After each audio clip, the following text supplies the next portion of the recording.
Many nonprofit leaders want to focus on changing the world, and that means implementing programs and services for the community. But the harsh reality is we can't do these things without funding. So fundraising is one of the most important activities in nonprofit work.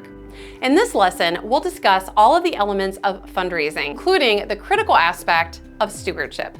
This lesson is the first on our section of the really important stakeholder group of donors. Of course, nonprofits couldn't exist and survive and thrive without funding, and that funding comes from donors. So let's go over the basics of fundraising and stewardship. By the end of this lesson, you'll understand the different types of donors in nonprofit organizations. You'll understand the 80-20 rule and the donor fundraising cycle. You'll also be able to explain the primary motivations that drive giving behavior. You'll understand the process of soliciting gifts. You will be able to identify commonly used fundraising channels, how to engage volunteers in development work and fundraising, and how the negotiation process applies to fundraising. To understand fundraising, we must first understand how to categorize donors. We also have to understand the concept of the 80-20 rule and how it applies to nonprofit fundraising. First, let's talk about what a donor is. A donor is anyone who donates to an organization. It can be an individual or an entity, but it's any person or organization that contributes money, goods, or services in support of a nonprofit. And nonprofits receive money from donors through various fundraising channels. This can include fundraising events, email campaigns, direct mail campaigns, snail mail, online platforms like social media and other online avenues, and other forms of voluntary support. When you hear the term individual donor in a nonprofit organization, that refers to one person who donates to the cause, not a group, an organization, a corporation, a foundation, or anything like that. It's an individual person. In a previous lesson, I introduced the Association of Fundraising Professionals, or the AFP.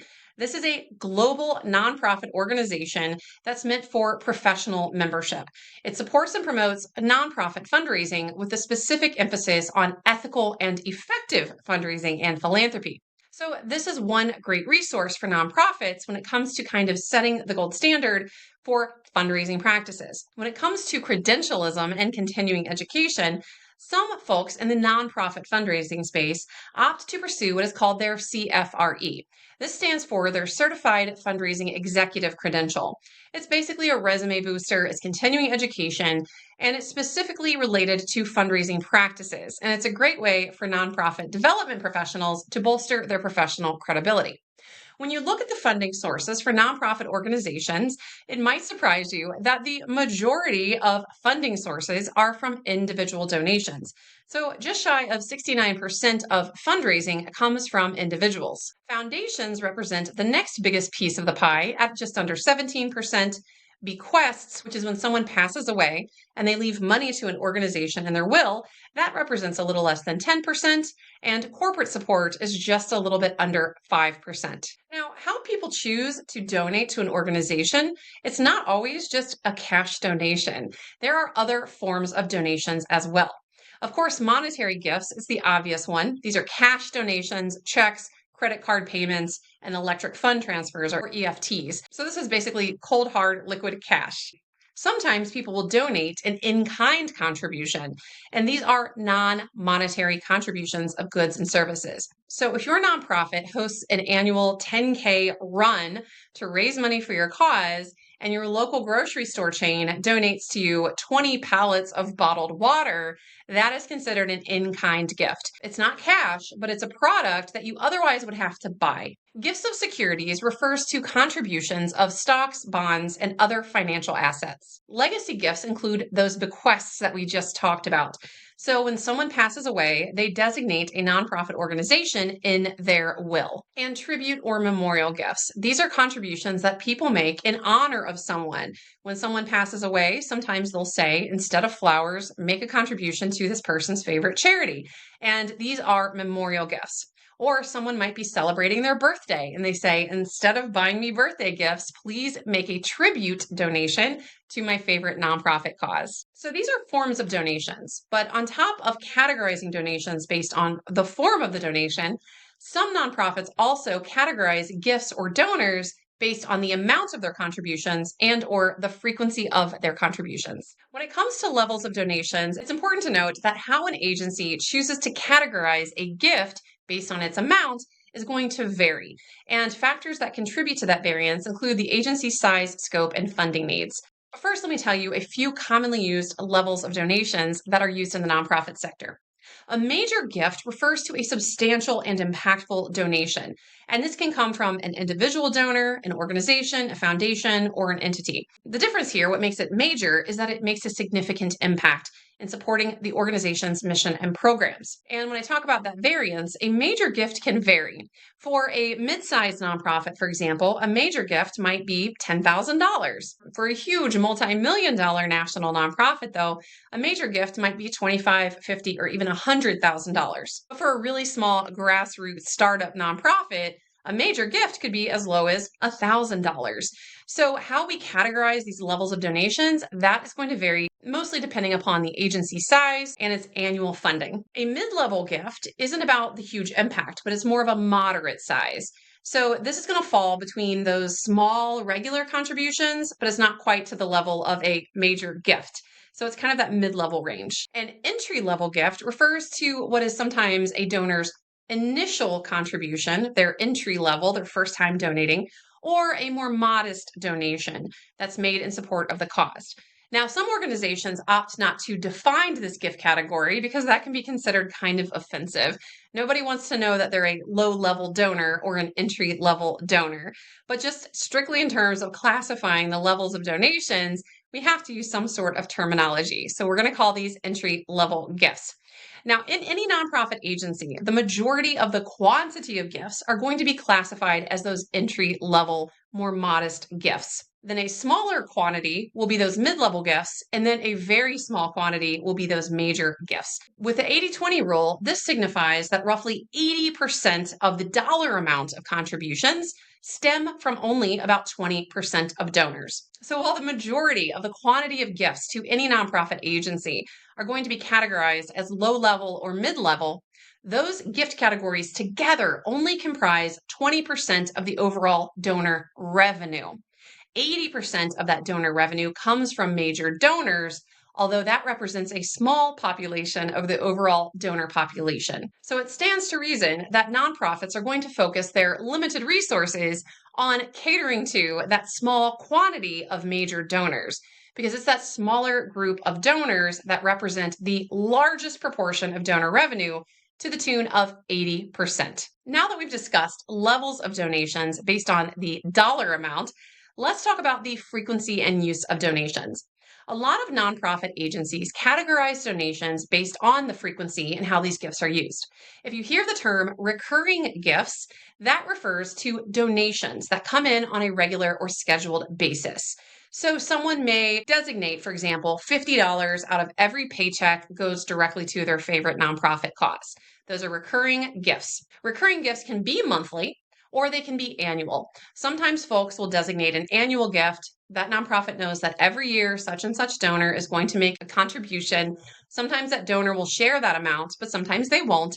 But these are kind of your tried and true donors that you know are going to contribute every single year. A one-time gift, in contrast to a recurring gift, is a one-time, singular, non-recurring donation. So some donors will make just a one-time gift, or sometimes they'll make a recurring gift, either monthly, annually, or at some other scheduled frequency. When it comes to size of gifts, major gifts are often made as one-time gifts. If someone, even if they're of more means, donates $25,000, they probably don't have $25,000 to donate every year. That would be a huge annual gift, but it does happen. It's not impossible. But those major gifts or those transformative or principal gifts, those are generally made on a one-off basis. Sometimes these are given outright. So if I donate a major gift of $50,000, I give you a check of $50,000, or I transfer assets of $50,000 one time. Sometimes, however, major gifts are made as a pledge. This is a commitment to contribute in a total amount over a certain period of time. So if I want to donate, for example, $50,000 to my favorite cause, maybe I don't have the ability to give that all up front. So I might pledge $10,000 a year over a 5-year period for a total contribution of a major gift of $50,000. An endowment is a substantial donation, but instead of being given outright, it's invested. And the generated income or interest that's earned off of that invested endowed gift is used to support the nonprofit organization. So the intention here is that big sum of money that's invested sits there in that investment fund, preserving that initial gift. And the nonprofit agency always has that there, and they're only spending off of the interest that's accrued every single year. Sometimes donations are classified as restricted gifts. This is when a donation is made with specific strings attached. There are specific conditions, or the donor asks that it be used for a specific purpose, and the donor is dictating how the funds should be used. This is pretty common sometimes in capital campaigns. So, if a nonprofit is fundraising for a multi-million dollar new facility, a donor might make a contribution specifically for that facility and that investment. So, if I donate my $50,000, I might say this is restricted exclusively for the use of getting the agency into its new facility. Unrestricted gifts, we love those in nonprofit because there are no strings attached. This gives the leaders of the organization flexibility to allocate the funds where they are needed the most. So, in the nonprofit sector, we generally tend to encourage folks to make contributions that are unrestricted so our hands aren't tied on terms of the who, what, when, where, and how that money is spent.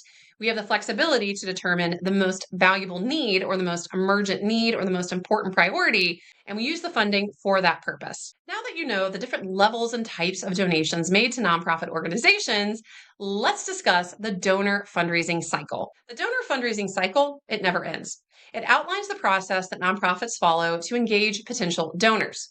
It starts first with identification, moves to qualification, then we have to cultivate our donors, then we move in for the solicitation, where we're asking for the gift directly, and then once we gain the gift, or even if we get it rejected, we move to the stewardship phase, which is making the donor feel good and continuing to keep them involved in the organization. And then the cycle starts all over again. A lot of nonprofit agencies refer to this cycle as their donor pipeline or pipeline development, or they refer to these stages as moves management. So if you're a development staff for a nonprofit, your executive director might ask you about so-and-so donor and say, where are you at in your moves management? Or where is so-and-so in the donor pipeline? And you might say, well, I've identified this donor, obviously.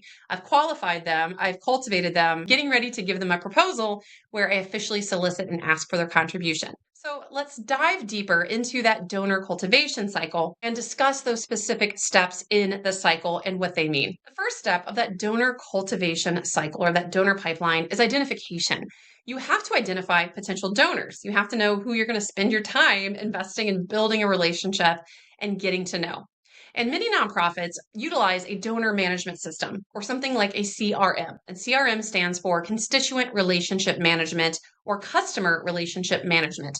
And these are basically databases and software programs that are designed to help nonprofits track and manage their process in the cycle, along with housing donor information and keeping track of all of the meetings that a development professional has with a donor to ensure that they're following up with that cycle, that they have all the donor information, that all the information that they learn about a donor, especially in that identification stage, gets input into the system. So if that employee ever leaves, that data are captured in that system for other people to see. Now, when it comes to how we identify donors, sometimes we can use tools and technology. There are ways that we can pull reports about donor prospects, and that will help us determine how to reach out to people to have meetings during the identification stage. Nonprofits also use what are called a sphere of influence. And this is that network of people, companies, and individuals around that organization that are in some way kind of immediately connected to that mission and that cause. And in turn, they have potential to influence other people. So, for example, if I know so-and-so is a high roller in town, she's a CEO, I don't know her, I want to get a meeting with her, maybe I look on LinkedIn and I see that one of my major donors is connected to her. And I then ask that major donor to help get me a meeting with that CEO. So that's part of that identification phase. After we identify donors, we have to qualify donors. And this is where you're determining if that donor prospect has the capacity to give. And if so, what that level might be. So giving capacity specifically refers to an individual's potential ability to make a donation.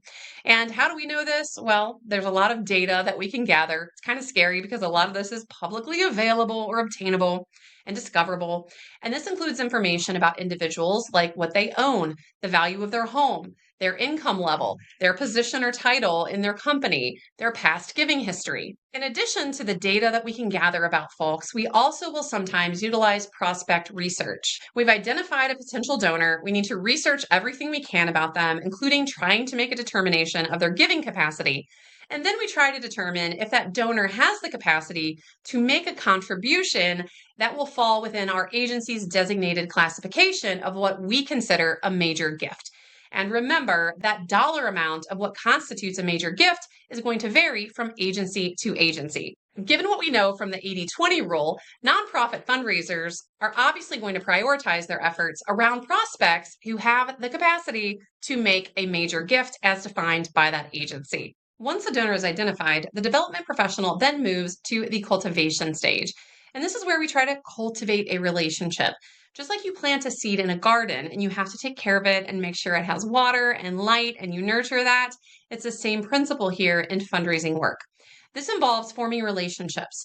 You exchange information, you learn about them, you share information about your mission and the cause and how their contribution can make an impact. You involve them, invite them to events and programs so they can see the direct impact on the community that your mission serves. Part of that cultivation phase is uncovering the motivations that development professional thinks that donor has. And just like we discussed in a previous lesson about the head, heart, and halo concept when it comes to what motivates people to volunteer for a nonprofit, the same approach and framework applies to what motivates people to donate to a nonprofit. Specific to donor behavior, let's talk about the head, heart, and halo framework. Head motivation of donors refers to that prospect's rational assessment of why donating is beneficial. This may be because they get a tax write-off or some other financial implication, and it's that logical, rational reasoning. The heart motivation, this is what comes from the heart. It's that emotional motivation, those emotional factors that might compel someone to contribute to a mission and a cause. This might involve a personal connection to the cause or a passion to the mission. For example, someone who grew up in poverty and became very successful as an adult, they probably feel motivated and emotional about causes that help underprivileged communities. And they want to give back to these agencies like Boys and Girls Clubs of America, for example, that maybe played a role in their upbringing and helping them become successful. And halo motivation. This is where we want to be like angels and wear a halo. This comes from a donor's potential desire to be associated with a reputable organization. It's that community benefit that they get, that positive social or reputational benefit that they will get in exchange for contributing to a good cause. And it's during this cultivation stage that the fundraising professional needs to assess that prospective donor's propensity to give. We know capacity to give is how much that person probably has as available income to donate, but that's just a guess based on available information that we can get our hands on. But propensity to give is that prospect's likelihood of donating. Do we feel like they're a good, warm, or hot prospect? Do we feel like they're ready to give? It's one thing to have the capacity to give. It's another to be willing to give. And that is the difference between capacity and propensity to give. And one way that a lot of nonprofits cultivate donor relationships is through specific cultivation events. These are events designed for current and prospective donors. They're usually those major donors, or if they have mid-level donors that they're trying to move up into that major donor category. These are more intimate events where that executive director and board president is interacting with donors and making them feel the love and making them feel special and selling them on the cause. Remember that the donor pipeline or that donor cultivation cycle is comprised of several steps. Next, let's talk about the steps of solicitation and securing gifts, as well as stewardship. Once you get to the solicitation phase of that donor cycle, this is where you're actually making a formal request. Sometimes you're presenting a formal solicitation packet or a donor proposal, or you're just sitting down and making that compelling case for support. You explain how that donor's contribution will make a difference, and you're really sitting down, and this is where you're closing the sale. A Psychology Today study indicated that 85% of respondents gave to a nonprofit because someone asked them to.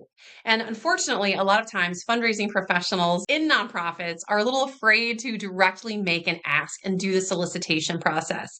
But there are many donors who will only give if they're directly asked. So it's important to not skip this step. Sometimes in a solicitation, a development professional will use a donation proposal. This is not a legal binding contract, but it explains that if the donor makes the gift of the amount arranged that person is asking, that these are the ways that the agency will use that contribution to help move the mission forward. Sometimes nonprofits will be focused on a time-specific effort, and usually these are related around the need to raise a significant amount of funds for a specific project. When that happens, we define that as being a capital campaign.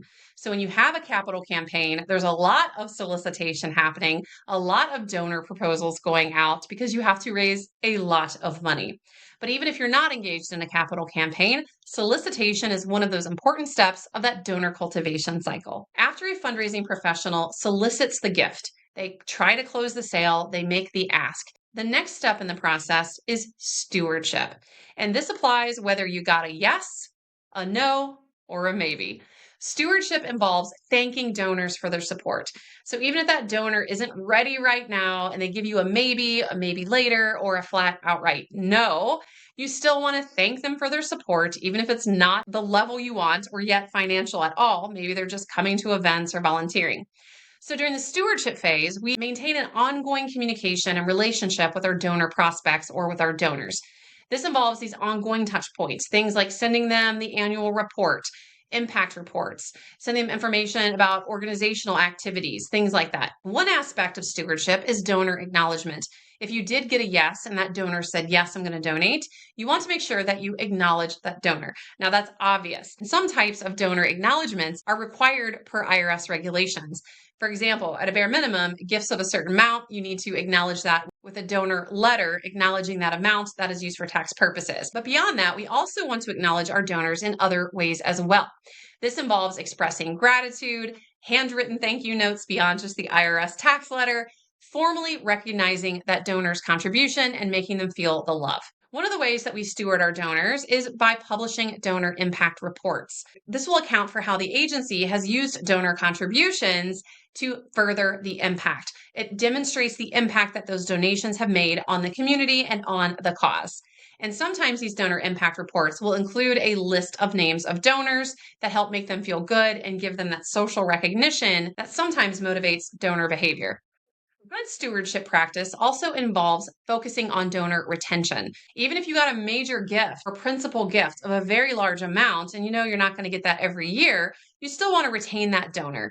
Because yeah, she may have given you $50,000 this year. You know you're not going to get that every year, but maybe that donor will give you $1,000 in future years. You want to retain that donor. And part of donor retention is not just retaining your donors generally, but it's about converting one-time donors into loyal recurring donors who make those annual gifts, trying to up the size of gifts. So if you have an entry-level or a mid-level donor, you make the determination they have a large giving capacity, you meet with them, you realize they have a strong propensity to give. This is where you're trying to move them from that lower gift amount up to a higher gift amount as well. A lot of times, folks who work in development and nonprofits will refer to their time spent in terms of moving people through that fundraising cycle as the 4 R's.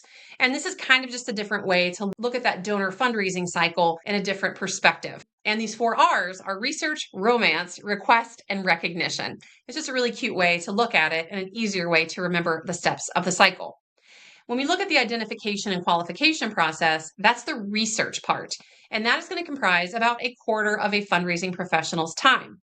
The majority of time that a development staff person uses is on the romance phase. This is cultivation. You're whining, you're dining, you're wooing, you're loving them up, you're making them feel good about the organization, you're making them feel good as a person, you're wanting to motivate them to give. That is the bulk of the time. The solicitation part is the request part of those 4 R's, and that is going to require the smallest amount of time because making a solicitation, that should be the easy part if you've done your first 2 R's really well. You've done really strong research, you've really romanced them. The request part should be the easy, less labor-intensive part. And then about 10% of your time should be spent on recognition, which is also another way of referring to stewardship. You're recognizing that donor, you're making them feel the love, you're making them feel special and acknowledged. And then that whole process can start over again because even if you were successful in getting a yes, You need to steward them. You go back through the identification cycle, and next you're trying to identify and cultivate of getting that donor to remain a donor and retaining that donor and potentially maybe moving them up to a higher level as well. And the cycle continues. Now that you know how development work happens in nonprofit agencies, let's discuss some commonly used nonprofit fundraising channels. Nonprofits raise money in a lot of different ways. Sometimes they'll do this through fundraising events. This is a cornerstone activity for a lot of nonprofits. They might host a 5K charity run, they might do a cocktail party or a black tie gala, but these are events where the nonprofit hosts to bring together current and prospective donors and finding ways for them to donate money that goes to the cause. Direct mail, this used to be a primary fundraising channel for a lot of nonprofits, but its use has understandably fallen in recent years as we now do most things online. However, there are some donors who still prefer snail mail and they like that tangible nature of direct mail, so that is still a part, at least minimally, for many nonprofits' fundraising strategy. Online platforms are very common, and they've pretty much replaced the majority of what we used to do with direct mail. Online platforms are great because they're really cost effective, definitely much more so than snail mail. We also have access to a lot more data and analytics. We can see things like open rate, click-through rate, conversion rate, cost per click. A lot of different data are available to us. And email fundraising through online platforms, these can either be direct, where you're sending an email and you're directly, forthrightly asking for a donation, or you can do indirect fundraising. And this is where you're sending out an informative weekly newsletter that serves to educate, but you're embedding within that a link to donate. Crowdfunding, this is a fundraising method where nonprofits raise funds from a larger number of individuals online. This is a large quantity of people, usually making smaller donations. And related to crowdfunding is something that a lot of nonprofits do now, which are hosting giving days. So this is just kind of a focused, specified period of time, usually a day or a day or two, and where they're really pushing and promoting and encouraging their supporters to make charitable contributions. And again, sometimes this can be over a specified 24-hour period. It might be around a global effort like Giving Tuesday, or it might even be a longer period of time. But it's really a focused effort around a day or a series of days. Direct mail has fallen by the wayside, and another fundraising channel has also kind of fallen out of popularity because it's also very expensive and can be annoying to people, but it is still used by many agencies. And these are phone-a-thons. These are organized phone campaigns where volunteers or staff, or sometimes they'll outsource through a third-party for-profit company, will get a call list provided by the agency and call potential donors or current donors and ask them for contributions over the phone. So ultimately, nonprofit agencies, they need to not rely on just one of these fundraising channels, but rather a mix of these fundraising channels. And the right mix is going to depend on the agency, its mission, its needs, and its resources. As you can probably tell by now, fundraising work is really important, and there's a lot of work that goes into fundraising work. So let's discuss ways that we can engage our unpaid volunteer labor in development work and fundraising. As you learned in a previous lesson, board members have a lot of responsibilities, duties, and obligations. And one of those obligations is the obligation to fund. That means making contributions directly and also being willing to engage in fundraising and development work.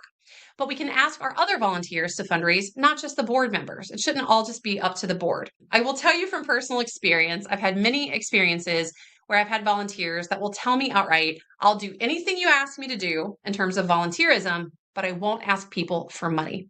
So there are a lot of volunteers who are reluctant to engage in fundraising. It feels awkward for them asking people for money, and so they just don't want to do it. But there are a lot of ways that we can engage volunteers in development work that doesn't require a direct solicitation. Here are some of those ways. One is networking, just asking our volunteers to identify and bring in new donor prospects to help us with that identification and part of that cultivation process. Another is invitations. When we're cultivating donors, we need to invite them. Development professionals don't always have the time to pick up the phone or make a handwritten ask to invite potential donors to events. This is a really great way to use volunteer labor to increase the likelihood that prospect is going to attend the event, because you're much more likely to attend an event where you've been personally asked by someone versus receiving a generic email, for instance. Event support. Volunteers can lead and plan fundraising and cultivation and stewardship events. Donor appreciation is a huge one. It's really easy to provide a list of donors to a volunteer and saying, hey, I'm not asking you to ask for money, These people have already donated. Would you be willing to pick up the phone or write them an email or a snail mail thank you note to say thank you and express that appreciation to donors? Volunteers can also support development work by the administrative work that goes into it. Entering all of these moves into a CRM system, that takes time. And development staff would be better served spending their time engaging in that donor fundraising cycle, not entering data into a system.